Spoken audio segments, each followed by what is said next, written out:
اور ایک بچہ پیدا ہوا سیدھا سادہ ہے، نہ روتا ہے، بھوکا بھی رہتا ہے، برداشت کیے رہتا ہے، تو کیا کہتا بڑا شوجا آج۔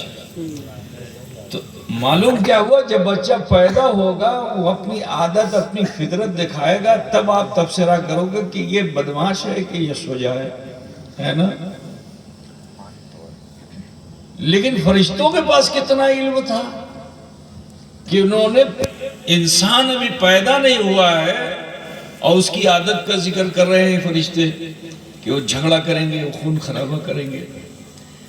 تو یہ ہے علم۔ علم ایک ایسی چیز ہے کہ جو چیز لاشعور میں بھی ہوتی ہے اس کو شعور میں لایا جاتا ہے، اسی کا نام علم ہے۔ علم کا نام ہی یہی ہے کہ جو چیز لاشعور میں ہو، چھپی ہوئی ہو، ٹھیک ہے نا، اس کو نکال کر کے لائے، اسی کا نام علم ہے۔ مثال طور پر لاؤڈ اسپیکر نہیں تھا، تو اب لاؤڈ اسپیکر نہیں تھا تو انسان نے کوشش کیا، پہلے آواز کو بڑھانے کے لیے کیا کرتا تھا، ہاتھ لگاتا تھا، پھر اس کے بعد کیا کیا، چونگا لے کر کے چوہے کی دوا بیچنے لگا، ہے نا بھائی، بازار میں بیچتا ہے نا، نہیں بیچتا ہوگا۔ کہا کہ بھئی آواز پھیلے گی کہ جب اس کو اس طرح سمیٹ دیا جائے۔ اب دھیرے دھیرے کر کے پھر انسان نے تحقیق کیا یہاں تک کہ لاؤڈ اسپیکر بن گیا، وائر والا بھی بن گیا، وائرلیس بھی بن گیا، ہے نا۔ تو اسی کا نام علم ہے۔ اور ایک ہوتا ہے ادراک۔ ادراک کہتے ہیں جو چیز ہونے والی ہوتی ہے اس کا دماغ میں ایک خیال کا بن جانا، اسی کا نام ادراک۔ اب جیسے مثال کے طور پر آج ہوائی جہاز ہے، میزائل ہے، اور کیا بولتے ہیں اس کو، سیٹلائٹ ہے، ایسے ہے نا، یہ ہزاروں ہزار سال پہلے کی انسان کی سوچ تھی۔ اس کو کس سے کہانی میں لے آیا، پھر اسے دھیرے دھیرے کر کے اس کا ادراک ہوا کیسا ہو سکتا ہے۔ تو سب سے پہلے ہوائی جہاز کو بنانے کے لیے ترکی میں وہاں کا جو مینار ہے، اس مینار پر ایک انسان نے لوہے کا پر لگایا، اور لوہے کا پر لگا کر کے اور وہیں سے جمپ مار دیا۔ اب جمپ مارا تو اب پر ہلا رہا ہے، دوڑ رہا ہے۔ اب یہاں اس ایک ادراک ہوا کہ انسان اڑ بھی سکتا ہے۔ علم کے ذریعے سے انسان نے ہوائی جہاز بنا لیا، راکٹ بنا لیا، چاند پہ جانے کی سوچتا تھا، چاند پہ پہنچ گیا۔ تو اللہ کی بارگاہ میں فرشتوں نے کیا عرض کیا، فیہا من یفسد و یسفک الدماء، وہ آپس میں جھگڑے کریں گے، خون خرابہ کریں گے۔ تو اللہ تعالیٰ نے ان کے علم پر روک لگائی، کہا اتراؤ نہیں، علم سے انسان گمراہ ہوتا ہے، اتراؤ نہیں، انی عالم ما لا تعلمون، جیٹا ہمیں جانچی چیٹا تمہیں جانو نا، ہے نا۔ برادران ملت اسلامیہ، کس مخلوق کو کس چیز سے پیدا کیا اس کا ذکر تو اللہ نے کیا۔ مثال کے طور پر فرشتوں کو پیدا کیا تو اللہ نے نور سے پیدا کر لیا، جنات کو پیدا کرنا ہوا تو اللہ نے آگن سے پیدا کر دیا، ٹھیک۔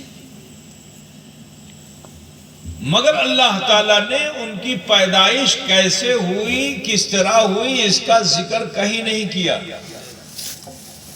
بس حکم دے دیا کن، مخلوق تخلیق ہو گئی۔ مگر حضرت انسان کو جب پیدا کرنا ہوا تو اللہ تبارک و تعالیٰ نے اس انسان کی پیدائش کس طرح ہوئی اس کا ذکر اللہ تعالیٰ نے کر دیا کہ ہم نے اس انسان کو گیلی مٹی سے پیدا کیا۔ اچھا، وہ گیلی مٹی کیسی تھی؟ سڑی ہوئی تھی، بدبودار مٹی تھی، بڑی بیکار مٹی تھی، جس کی کوئی حیثیت نہیں۔ مگر خدا کی قدرت دیکھو، کہ انسان کو اتنی کمزور مٹی سے پیدا کیا، مگر رب تعالیٰ ارشاد فرماتا ہے لَقَدْ خَلَقْنَا الْإِنسَانَ فِي أَحْسَنِ تَقْوِيمٍ، کہ ہم نے انسان کو اس سڑی ہوئی مٹی سے تو پیدا کیا، مگر یہ میری قدرت ہے کہ میں نے اسے حسن و جمال کے ساتھ پیدا کیا، سندرتا کے ساتھ پیدا کیا۔ پھر اللہ تعالیٰ ارشاد فرماتا ہے لَقَدْ كَرَّمْنَا بَنِي آدَمَ، تحقیق کہ ہم نے بنی آدم کو مکرم کر دیا۔ اللہ رب العزت نے اختیار بھی انسان کو دے دیا نیابت دے کر کہ دنیا میں تم جا رہے ہو، تم خود اپنی ذات کے فیصلے خود کر سکتے ہو، مگر اچھائی اور برائی یہ دو چیزیں تمہارے درمیان میں چھوڑتا ہوں۔ اگر تم نے اپنی ذات کے لیے برائی کا فیصلہ کر لیا تو جہنم ہے، قدر بجھتے چھنا، اور اگر تم نے اپنی ذات کے لیے نیکی کا فیصلہ کر لیا تو جنت ہے۔ تو تمہیں بھیج تو رہا ہوں مگر اترانا نہیں، اللہ سے ڈرتے رہنا، تقوی و پرہیزگاری کے ساتھ رہنا، خدا کا خوف ہمیشہ رکھنا، قدم قدم پہ بھائے رکھنا اللہ کا۔ کہیں اگر تم نے اپنے نفس و اپنی خواہش کی بنیاد پہ اپنا ایک قدم بھی غلط رکھ دیا تو جہنم ہے۔ تو اللہ تعالیٰ پھر فرماتا ہے کہ بھیجا تو ہے تمہیں دنیا، مگر لوٹ کے میری بارگاہ میں آؤ گے۔ میری بارگاہ میں لوٹ کے آنے والا سارا انسان کامیاب نہیں ہے، وہی انسان کامیاب ہے کہ جو دنیا میں تقوی اور پرہیزگاری خوف کے ساتھ اپنا جیون ویتیت کرتا ہے، تو جب لوٹ کر آتا ہے تو اللہ تبارک و تعالیٰ فرماتا ہے اِنَّ أَكْرَمَكُمْ عِنْدَ اللَّهِ أَتْقَاكُمْ، کہ بے شک تم میں زیادہ مکرم وہ ہے اللہ کے نزدیک جو زیادہ پرہیزگار ہے، جو زیادہ متقی ہے، جو زیادہ اللہ سے ڈرنے والا ہے۔ عزیزان گرامی سنیں گے بھئی آپ لوگ کتنے لوگ نہیں سنیں گے؟ ہاتھ اٹھا کے بتاؤ نا، اس کا مطلب ہے آپ لوگ سمجھ رہے ہو ماشاءاللہ۔ تو آپ خیال فرمائیے، اللہ تبارک تعالیٰ نے انسان کو اتنی عزت دی، مگر یہ انسان خطا و بھول کی طرف آمادہ ہو گیا، مگر اس کے باوجود اللہ کا احسان مانو اے مسلمانوں کہ اللہ تبارک و تعالیٰ نے اتنی خطا اتنی بھول کے باوجود بھی اللہ تعالیٰ نے انسان کو ذلیل و خوار نہیں کیا۔ جس طرح انسان کو پیدا کیا ایسے ہی اللہ نے جن کو پیدا کیا، لیکن جن کے لیے اللہ تعالیٰ نے کوئی ہادی رہنما پریچر نہیں بنایا، جن کے لیے کوئی جنوں میں سے کوئی رسول اور نبی نہیں، جنوں کا جو سردار بن جائے عبادت کی بنیاد پہ اللہ تعالیٰ اسے عزت دے، آسمانوں میں چلا جائے وہ،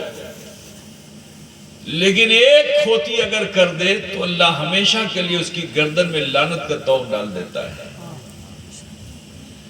اور وہ جن جس کی گردن میں لعنت کا طوق پڑا وہ بھی بڑا عالم تھا، وہ بھی علم کا بڑا جانکار تھا، تو اس نے بھی اللہ سے عرضی لگائی کہ اللہ جس انسان کو تو خلافت دینے والا ہے، دنیا میں جائے گا جو انسان وہ کفر کرے گا، شرک کرے گا،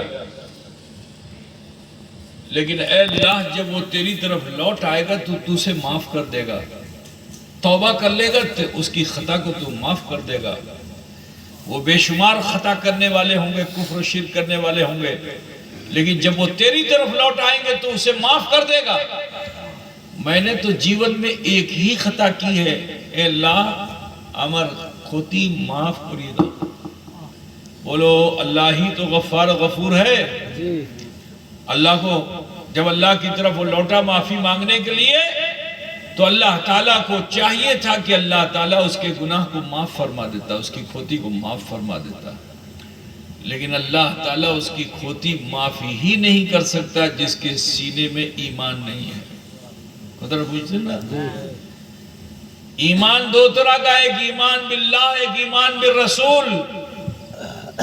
زندگی پر ایک خدا کی بندگی کرتے رہو، کامیاب نہیں ہوگے جب تک کہ اتباع رسول نہ کر لو، جب تک کہ محبت رسول کا دم نہ بھر لو۔ اور سنو، اللہ تبارک و تعالی جو غفار و غفور ہے، جس کی بارگاہ میں عزازیل گیا اور اس نے معافی کی طلبگاری کی، لیکن اللہ تعالیٰ نے اس کی کھوتی کو نہیں معاف کیا۔ ہاں، موقع ضرور دیا۔ موقع کیا دیا؟ کہا اے عزازیل، دعا اسی کی قبول ہوتی ہے جو میرے محبوب کو راضی کر لے۔ دعا اسی کی قبول ہوتی ہے، بڑی سے بڑی کھوتی کر کے جاؤ اور میرے محبوب کو اگر راضی کر لو گے، وہ تمہارے حق میں دعا کر دے گا تو تمہاری کھوتی کو معاف کر دوں گا۔ سبحان اللہ، سبحان اللہ۔ تقدیر کو بدلنا محال ہے، مگر رسول کائنات صلی اللہ علیہ وسلم ارشاد فرماتے ہیں کہ لا يتبدل القدر الا بالدعاء، تقدیر نہیں بدلتی ہے مگر دعا سے بدل جاتی ہے۔ کس کی دعا سے؟ ہماری تمہاری دعا سے۔ اگر خالص دعا کرتے رہو گے مر جاؤ گے، دعا قبول نہیں ہوگی۔ لیکن دعا کی قبولیت کے لیے اگر دربار محمدی میں حاضری دے دیا تم نے، وَلَوْ أَنَّهُمْ الظَّلْمُ أَنفُسَهُمْ جَاءُوكَ، کہ جب تم اپنے انفاس پہ ظلم کرو تو کہیں اور نہیں، دربار محمدی میں حاضری دے دو، مصطفیٰ اگر تمہارے لیے دعا کا ہاتھ اٹھا دیں گے تو تم اللہ کو بڑا غفور جانو۔ معلوم کیا ہوا کہ دعا اس وقت تک قبول ہی نہیں ہو سکتی جب تک صاحب دعا کو شامل نہ کیا جائے۔ قدرت بجھتے سے عزازیل کو اللہ نے جو موقع دیا کہ جاؤ میرے محبوب کو راضی کر لو، وہ راضی ہو جائے گا تو میں بھی راضی ہو جاؤں گا۔ جنت تک گیا وہ، لیکن دروازے جنت پہ پہنچ کر کے اس کو ہنسا پیدا ہو گئی۔ یہ ہنسا جو بڑی بڑی چیز ہوتی ہے، اب ہنسا پیدا ہوئی، کہا کہ میں ہزاروں سال تک میں نے عبادت کی لیکن اللہ نے مجھے کوئی باڑی نہیں دی، اور آدم نے ایک بھی سجدہ نہیں کیا، اللہ تعالیٰ نے اس کو اتنی بڑی باڑی دے دی کہ جس کے ڈھکنے کے لیے 8 دروازہ، اور وہ بھی وراٹ دروازہ، سندر دروازہ۔ تو جنت کا دوار دیکھ کر اس کے من میں ہنسا پیدا ہو گئی۔ تو حدیث پاک میں آیا یہ کہ الحسد یاکل الحسنات، حسد جو ہوتی ہے، ہنسا جو ہوتی ہے، وہ نیکیوں کو کھا جاتی ہے۔ جیسے یوں سمجھ لو کہ لکڑی ہوتی ہے نا، لکڑی، تو لکڑی کے اندر ایک کیڑا ڈھکتا ہے، اس کا نام کیا ہے؟ کیا بولتے ہیں؟ دیں، جو لکڑی کو کھا جاتا ہے اندر اندر، ہے نا؟ تو حسد وہی ہے، تمہارے ظاہر کو تو رکھتا ہے ٹھیک، لیکن اندر سے تمہیں کھوکھلا کر دیتا ہے۔ قدرت بجھتے چھنا؟ میرے عزیز، اللہ تعالیٰ نے انسان کو اتنی عزت و شرافت کے ساتھ پیدا کیا، دنیا میں آتے ہی انسان نے خون خرابہ کرنا شروع کر دیا، کفر و شرک کرنا شروع کر دیا، مگر اس کا احسان مانو کہ اس پروردگار نے انسان کی ہدایت کے لیے نبیوں اور رسولوں کو مبعوث فرمایا۔ انبیاء و مرسلین تشریف لاتے رہے، جن لوگوں نے نبیوں کے کہنے کو مان لیا اللہ نے ان کو عزت دی، تعداد چاہے جتنی کم ہو مگر اللہ نے ان کو عزت دی، اتنی عزت دی کہ قرآن پاک پڑھو گے تو قرآن پاک میں ایک سورہ ہے، اس کا نام ہے سورہ کہف۔ کیا نام ہے؟ جی، بہت کم مومن تھے، بہت کم مومن تھے، لیکن اللہ تعالیٰ نے ان مومنین کی حفاظت فرمائی ظالموں سے۔ قدر بجھتے چھنا بابا؟ جی، وَانْتُمُ الْأَعْلَوْنَ إِن كُنتُم مُؤْمِنِينَ، تم ہی سرفراز ہو، تم ہی سربلند ہو اگر تم مومن ہو جاؤ۔ برادران اسلام، میں آپ کو بتاتا چلوں کہ اور نبیوں کے امتیوں پر اللہ تعالیٰ نے اپنا ان امتیوں پہ کرم فرمایا کہ جنہوں نے نبیوں کی کتھا کو مان لیا، لیکن جنہوں نے نبیوں کی کتھا کو نہیں مانا، قرآن پاک میں ان کے تعلق سے جو ذکر ہے کہ کہیں زمین پھٹ گئی انسان دھس گیا، کہیں طوفان آیا انسان بہہ گیا اڑ گیا، کہیں آندھی، کہیں پانی کا سیلاب آیا انسان بہہ گیا، کہیں حالت یہ ہو گئی کہ اللہ نے ان کی صورتیں بدل دی، بندر بنا دیا، سور بنا دیا انسان کو، دو پہاڑ کو ملا کے ہستیاں مٹا دی۔ میرے پیارے، لیکن آخر میں آقائے نامدار، مدنی تاجدار، احمد مختار، سید عالم نور مجسم جناب محمد رسول اللہ صلی اللہ علیہ وسلم اس خاکدان گیتی پہ جلوہ فغن ہوئے۔ رسول کائنات صلی اللہ علیہ وسلم کے دامن اقدس سے وابستہ ہونے والے وہ مومنین کہ جن کو اللہ تعالیٰ نے سرفرازی عطا فرمائی، سربلندی عطا فرمائی، سنو تم اپنی شان کو، اپنی حیثیت کو پہچانو اے مسلمانوں، اور اچھے اور سچے مومن بن جاؤ۔ میرے عزیز، آج مسلمان اپنی حیثیت کو بھولا ہوا ہے۔ تم کیا ہو، تمہارا مرتبہ اللہ کے نزدیک کیا ہے، تم نہیں جانتے ہو۔ اے عزیزو، اپنے ایمان کی حفاظت کرو اور شریعت کے مطابق جینا پسند کر لو۔ سنو، میں تمہارے مرتبے کو بتانا چاہتا ہوں کہ جب اللہ کے رسول صلی اللہ علیہ وسلم نے مکہ مکرمہ سے ہجرت فرمائی اور مدینہ تشریف لائے تو مدینے میں یہود و نصارہ حضور ہی کا انتظار کر رہے تھے۔ حضور ہی کی آمد کے لیے وہ اپنے گھروں کو چھوڑ کر مدینہ پہنچ گئے تھے، کیونکہ ان کے پروہیتوں نے یہ بتایا تھا کہ خاتم الانبیاء ایسے مقام پہ آئیں گے جہاں کھجوروں کے باغات ہوں گے، جہاں ایسی صورت ہوگی، آ کے آباد ہو گئے۔ لیکن ان میں ہنسا کیا آ گئی؟ ان میں ہنسا یہ آئی کیونکہ وہ حضرت اسحاق علیہ السلام کی امتی تھے۔ عزیزان گرامی، اور انہوں نے یہ سمجھا تھا کہ خاتم الانبیاء جو ہوں گے وہ قوم بنی اسرائیل سے ہوں گے، اسماعیلی نہیں ہوں گے، اسرائیلی ہوں گے۔ اس انانیت نے، اس میں نے ان کو گمراہ کر دیا، ورنہ وہ شان محمد صلی اللہ علیہ وسلم سے خوب واقف تھے، مگر ان میں بھی ہنسا پیدا ہو گئی۔ وہ یہودی و نصارہ، ان میں ہنسا پیدا ہو گئی۔ تو جانتے ہو، جب مومنوں کی عبادت کو رسول پاک کے پیچھے نماز پڑھتے ہوئے صحابہ کو دیکھا تو کسی یہودی نے طنز کیا۔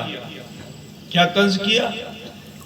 کہ ہمارے سماج میں ایسے ایسے عبادت گزار گزرے ہیں جو ہزار ہزار مہینے عبادت کرتے تھے،